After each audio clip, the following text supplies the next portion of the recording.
These are the adventures of a temporarily out of work wife and mother. And child, I done started a major home improvement project on my master bathroom and the kids' bathroom, or the hallway bathroom. And I've taken my oldest daughter and my youngest daughter and my younger sister along for the dang on ride, child. And that means y'all gotta come too. I don't know if these are the steps to a great idea or the worst mistake of my life. All I know is I placed a pickup order. And that lady's son that I married is on board. But that's because he has no idea that I'm about to spend some more money. For the thing. So I don't know what the hell I'm doing. So I'm getting this to repair that one thing. And then I need sand. How deep is the crack? Is it how big is the crack? It's not that big. It's like... And here I am on FaceTime with my sunshine showing the Lowe's man said not very big crack. And since we were already on the phone, I figured I'd show him that gap between the wall and my tub and find out exactly how to fill it. Did I mention that I told that lady's son that I married that I was going to paint the bathroom? I ain't say nothing about filling those spaces and stuff, y'all. What fine grit sandpaper is? This is coarse. Oh, deal. Okay, yeah. You want the opposite of that? I want the opposite of that. So coarse is a 60. 60? You're going to use a big number. Oh, so you need a probably bigger want number. Okay. 220. You want something up here. Okay. So 180 is medium. 220 is fine. Oh, okay. So do I need... I'm lazy. I don't want to work that hard. I need one of them things. Don't they got a thing? Like, what about this thing right here? Mm-hmm. But it got medium on it. Can you replace the little thing? I think so. I think it's just this. It's just one of the sheets. Mm-hmm. And then you just replace it with the one you want. Mm-hmm. Ow. Okay, so we're going to get that. And then you said we're going to get the 120. 220. Oh, see? I got to listen. Okay, so we're going to get the 220. We're going to get this one. And then that's going to help me. And I'm just saying that. And I could do that for all of the little places. I'm only going one place right now, but I could do that for like all the little places that I find if I need to do that. A putty knife? Oh, okay. That big one? Or do I need a little one? Because you told me don't put too much. You already know I'm going to put too much if you give me that big one. Okay. So that little one. Just scoop it out. I'm going to scoop it out. I don't got to stir it or mix it up. Okay. You know I'm... Just okay. Spread it in the I'm going to spread it like that? Different directions because you want to press it in good. Got it. So go one way. Some more, spread it the other way, and then when you're done, you want to kind of scrape. Okay. If you let too much dry, you're going to have a lot of sand sanding. Right. I'm trying to get as much of it in the crack as possible to make it even with the wall in the wall on both sides of the crack. Trying to make it like it don't got to crack. You just want to basically just buff it off real quick. You don't want to be up there sanding for hours and hours because you put too much on it. Got it. Okay. And of course, we got to play. All right, girl. We see you later. Okay, your door locked. Oh, okay, tell them we said hey in there. Oh,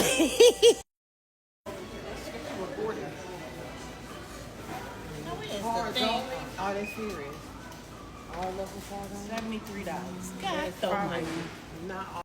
So for reference, this is what the bathroom looked like. And other than the counters and the shower, it's all gonna look completely different when I'm finished. And I don't know if that's a good thing or a bad thing, but I'm with it. So let's start with repairing that crack. So let's start with my favorite place in this bathroom, the bathtub. First, we gotta remove all of the caulk and prepare the wall and that gap between the wall and the tub for some foam filler, which my new friend at Lowe's directed me to, but I didn't get that on video. In order to get this done, I needed this little tool kit. I'm gonna insert a picture, a box cutter, and that spatula or putty knife, whatever you want to call it. And then I hadn't considered how I would get up all the little pieces that I was scraping off out of the tub, so I was using my dang on broom. That wasn't a good idea, so I went and got this little itty bitty broom and dustpan from the Amazon. And I got quite a few things from the Amazon and made quite a few more trips back to the Lowe's too. And baby, this was quite the task. I was dressed for painting, but didn't know painting happened this day.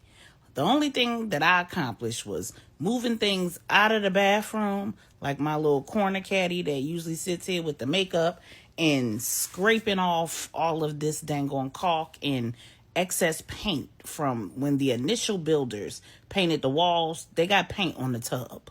And of course, they didn't bother to get it off.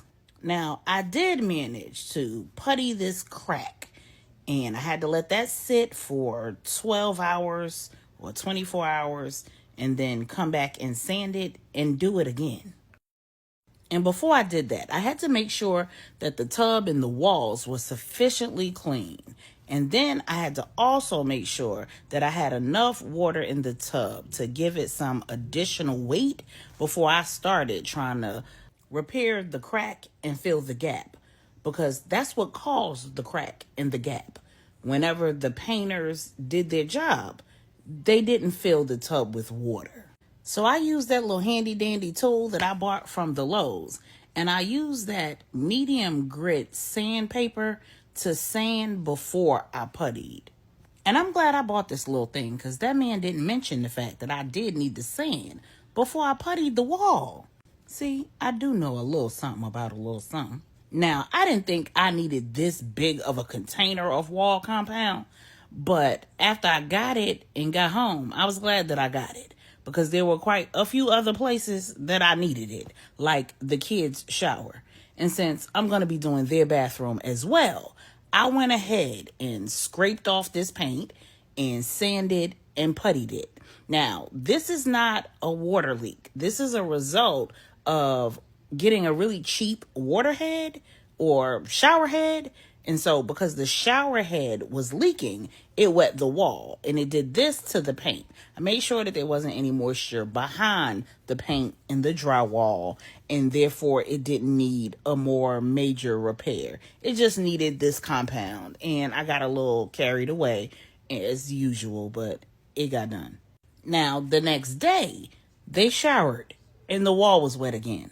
I realized that my husband had tightened the shower head, and he attempted to repair it with plumber's tape, and somehow he cracked the cheap shower head. So I ended up having to get another one, and I'm going to insert a picture of the one that we ended up getting. The kids love it, and now he wants a new one too. So here I am, puttying their shower and rubbing over that just to make sure that it's smooth, because I did quite a lot to it. And since it was significantly larger than that crack in our bathroom, it took a minute. And it took a whole lot of work. I don't even know if I was using the right product for this, but in the end, it worked. I found out that I'm way too old to be going up and down this dang on step stool. So I hollered for y'all nephew and had him come and bring me some stuff. And I cut out like half of this video because it was long as all get out. And this is what the first round looked like. Now to let it dry for 24 hours, come back, sand it, and do it again. And now for the big gap filler.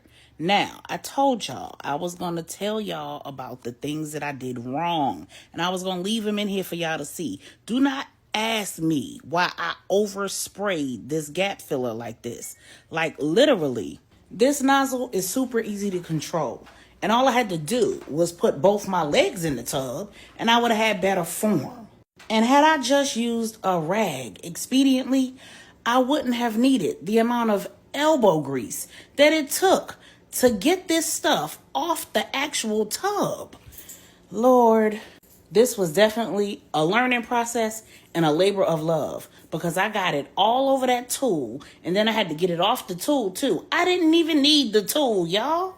Now, the can clearly said to use 99% alcohol. Can you explain to me why I got this bottle of acetone? I don't even know what I was doing. I was tired. I should have just took my behind the bed. So this is what the big gap filler looks like when it starts drying. It's called big gap filler because it expands. So all I needed was a very thin strip of it, and it would have expanded to fill the hole.